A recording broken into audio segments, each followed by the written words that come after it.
Est-ce que vous saviez que la newsletter est le premier canal de vente encore aujourd'hui devant Facebook ou même Instagram ou encore Twitter, tous les réseaux sociaux? Vous saviez ça? On entend aussi beaucoup que les newsletters, c'est pas forcément intéressant à lire, qu'on en reçoit trop ou beaucoup, du coup on les ouvre plus, etc. Du coup, il y a quelques petites techniques à avoir pour bien écrire une newsletter, et c'est ça que j'ai envie de vous présenter aujourd'hui. Alors, bien sûr, quand je dis bien écrire une newsletter, c'est vraiment que dans un seul but, qu'elle soit lue. C'est logique. Premier point qui va peut-être vous choquer, on s'en cogne du design. Alors, une newsletter, on l'écrit pour que les gens la lisent, pas parce que c'est joli. Donc, il faut que ce soit facile à lire, comme un message qu'un de vos amis vous enverrait, par exemple. Sachez aussi que 70% des gens qui lisent les newsletters aujourd'hui, en 2019, les lisent sur mobile. C'est pas moi qui l'invente, c'est Google qui a sorti cette statistique.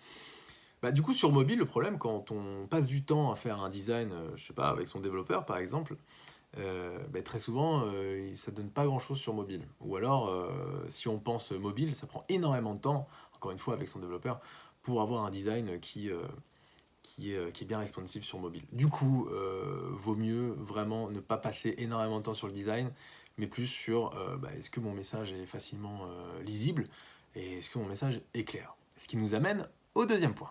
Alors le deuxième point, c'est ce que font les entreprises que l'on aime ou on admire ne marche pas forcément chez nous. Oui, c'était pas parce que c'est joli et que l'entreprise derrière est plutôt populaire, par exemple, que la newsletter est forcément lue. On n'en sait rien. L'entreprise, elle, le sait, mais vous n'en savez rien. Du coup, ça ne sert à rien de copier un truc qui potentiellement ne marche pas. C'est totalement logique. La vraie question à se poser, c'est qu'est-ce qui fait profondément plaisir à mes lecteurs? Comment je peux les aider un maximum? Et du coup, quelle newsletter je peux écrire pour les aider? Dites-vous aussi que vous êtes du métier, du coup, vous lisez les newsletters des entreprises que vous admirez de manière à vous inspirer, parce que vous êtes du métier, mais vos clients, eux, ne sont pas du métier. Du coup, concentrez-vous exclusivement sur ce que veulent vos clients ou vos lecteurs de newsletters, et pas les entreprises qui vous entourent. Le troisième point, j'ai dit pas de design, ou alors très peu de design, mais ce n'est pas pour autant qu'il faut justement écrire des gros blocs de texte illisibles, évidemment. Euh, Plus ce sera lisible, plus vos newsletters seront lus. C'est très logique. Alors, il y a un truc très, très simple, c'est qu'il faut imaginer que votre lecteur est en train de lire votre mail dans le métro, en pleine heure de pointe, il fait 30 degrés dans la rame de métro, il a un costume en polyester, je déconseille le costume en polyester, euh, et il a très chaud, et du coup il est avec son téléphone, et il doit lire votre message et comprendre votre message très rapidement. Donc il va scanner comme ça votre mail, et il faut se dire qu'il puisse comprendre votre message sans forcément galérer. Vous l'aurez compris, c'est à vous de faire l'effort et ce n'est pas à lui de faire un effort pour vous lire. Utilisez énormément de titres, grassez des mots, utilisez des bullet points et surtout allégez vos phrases. Parce que de très longues phrases, c'est très dur et chiant à lire. Du coup, faites des phrases très courtes, surtout en entrée du mail, pour engager vraiment la lecture. Ça marche très bien, vraiment pour la lecture d'un mail.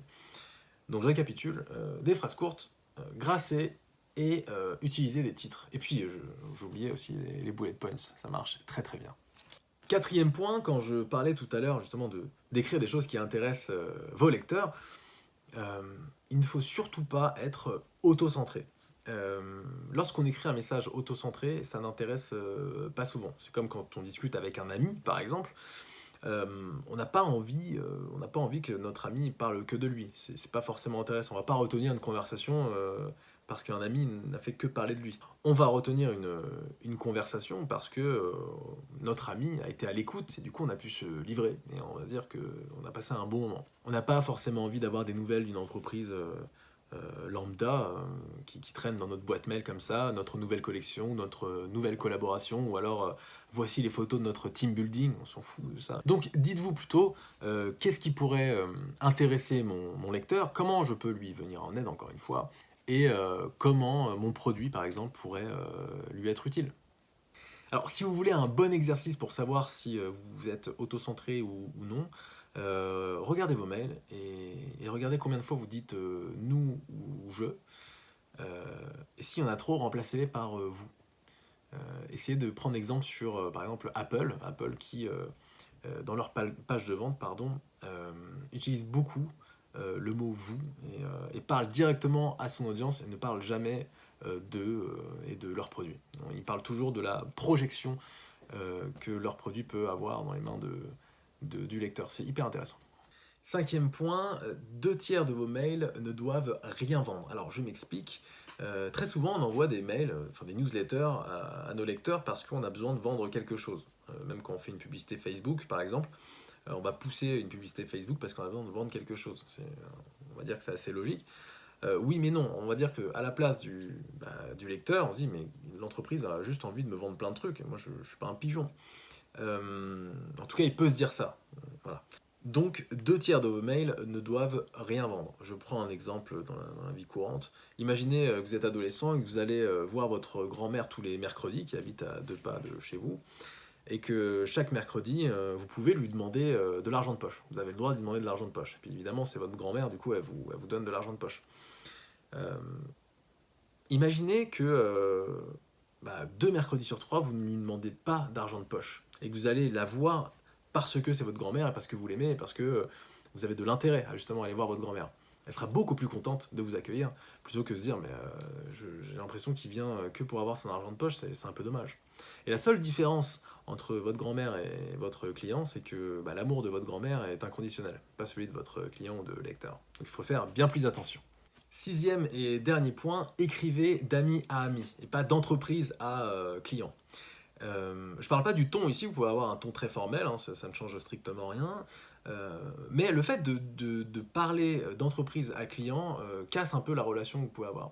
C'est-à-dire que si vous avez une relation d'humain à humain, ce sera beaucoup, beaucoup plus attachant que d'avoir une relation d'entreprise à client, ce qui est vraiment logique. Donc, je vois très régulièrement passer des mails dans ma boîte mail où des entreprises signent simplement le nom de la boîte, ou signent même l'équipe quelque chose. C'est un peu dommage parce qu'on sait que c'est un humain qui écrit le mail derrière, donc pourquoi ne pas directement signer le nom de la personne et parler vraiment tout le message en son nom. Voilà, donc ça améliore vraiment la lecture d'un email. Donc récapitulons. Donc premier point, ne passez pas trop de temps sur le design, hein, surtout si ça empêche un petit peu la lecture. Deuxième point, ne copiez pas les entreprises que vous admirez parce que vous pensez que ça fonctionne. Troisième point, facilitez la lecture de vos mails. Faites l'effort à la place de vos lecteurs. Donc vraiment, prenez soin à chaque fois de grasser les mots importants, de mettre des petits bullet points, de bien séparer avec des titres, des phrases courtes, etc. Quatrième point, ne soyez jamais autocentré, c'est très important. Parlez plutôt du lecteur et pas de vous-même. Essayez de voir comment vous pouvez adopter un message qui intéresse directement votre lecteur et comment vous pouvez lui venir en aide. Cinquième point, 2 tiers des mails que vous envoyez ne doivent pas vendre un produit. Rappelez-vous l'exemple de la grand-mère. Et sixième point, écrivez d'ami en ami. Essayez de tisser une relation humaine et pas une relation entreprise-client, ce qui est beaucoup moins sympa, je trouve.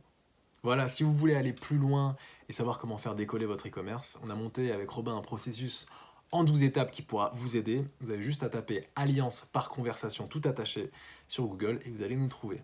À bientôt!